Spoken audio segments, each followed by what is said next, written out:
I had a little bit of a lower day yesterday, energy-wise, but today I'm back. After all, it's really hard to feel sad when it's so beautiful outside. Look at this. It's very rare for us to get snow here in Texas, and I'm so excited.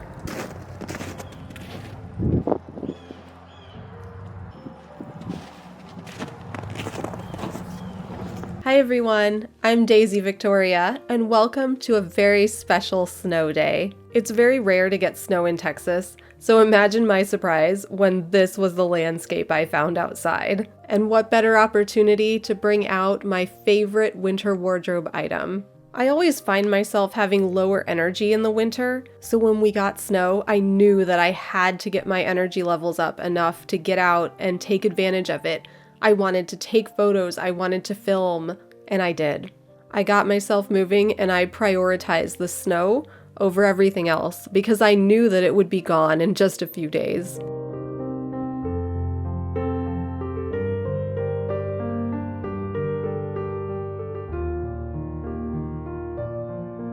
I made this coat in 2016, back when I was living in the mountains in California. Since then, the coat has traveled with me partway around the world, and in fact I have some footage I will put in at the end that shows this coat actually being worn in Sweden, where the winter wonderland is even better than it was here.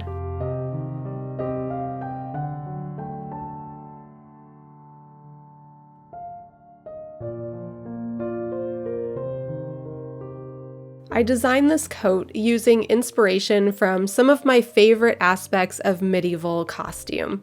I love the long, full dresses that are so fitted at the top and so voluminous in the skirt.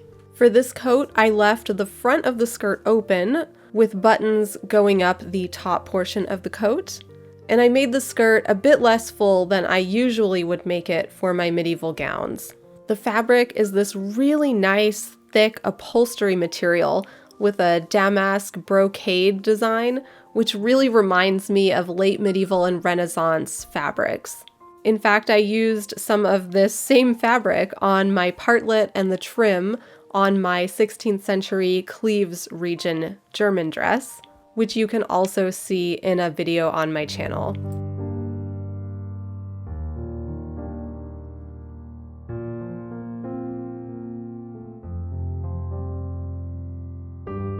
I drafted this pattern to have the look and feel of a medieval gown, or coat rather, without having historical accuracy. So I updated the seam lines a little bit to be the way I wanted it for more of a modern but medieval inspired feel. The hood is removable, which is awesome because sometimes you don't want to wear a hood, but sometimes you do. The hood, in fact, buttons onto the front of my coat. It has a bit of a point at the back, which is something I like in a lot of medieval hoods, and I just think it looks so dramatic and so wonderful.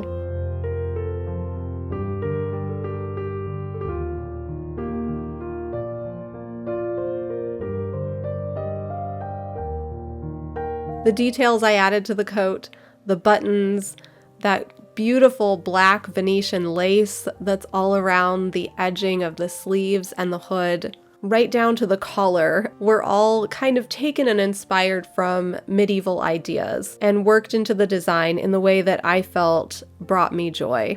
The entire coat is lined in black wool, and it's very warm. In fact, I was out here doing this photo shoot for I don't even know how long enough to lose track of time. In fact, the part of me that started getting cold was my hands because I was picking up the snow and playing with it, and I'm wearing these little modern knitted gloves that are not super warm.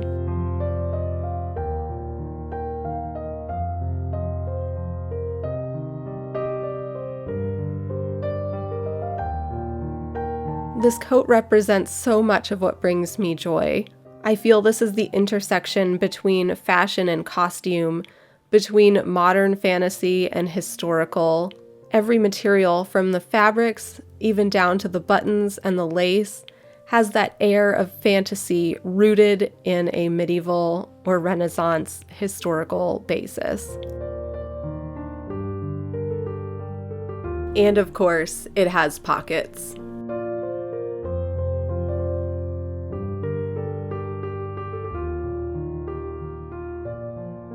This coat is normally much too warm to wear in Texas, so I was very, very happy that I got to bring it out.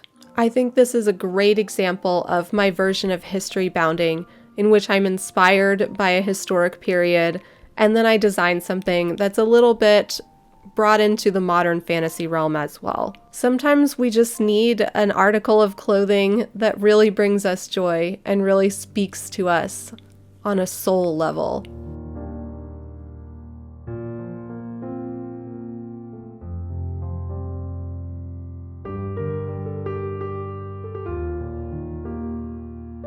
This coat has traveled far and wide with me. In fact, I did take it to Sweden with me.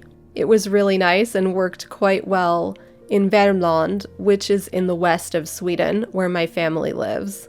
And we can all thank my mom for helping me to take this amazing footage pretty much right behind her house, along the paths that I used to walk daily when I was over there. And we'll walk daily again whenever we can travel again and I can go back.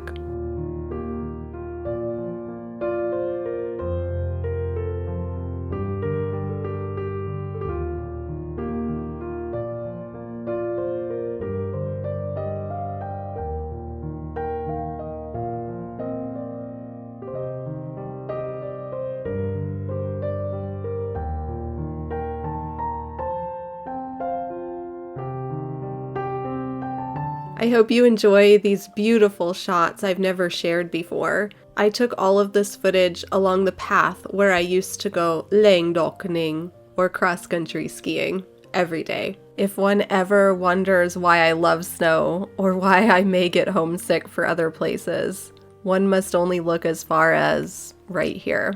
This is really a paradise and a winter wonderland during the winter months.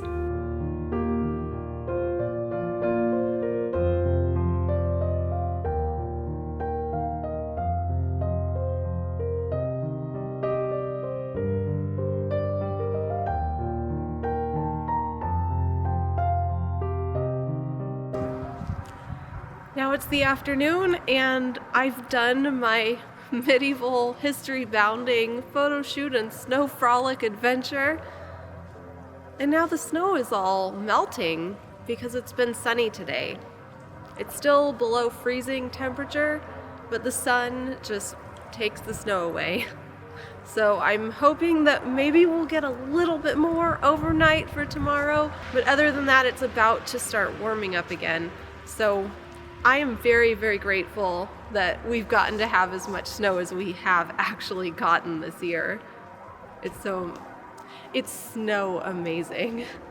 I do have some more snow footage coming up for you, as well as plenty more medieval and other historically inspired projects. So if you are not already subscribed, make sure you do that and hit the notification bell. Find me on social media. I'm Daisy Viktoria everywhere. My website is daisyvictoria.com, and I'd like to give a special thank you to my patrons who help me so much in continuing the creation of wonderful content like this. And everyone who has bought my patterns and tutorials, you are all seriously the best, and I can't wait to see all the beautiful things that you make. I hope you all have a wonderful day. Stay warm throughout the rest of winter, and I'll see you again real soon. Bye-bye.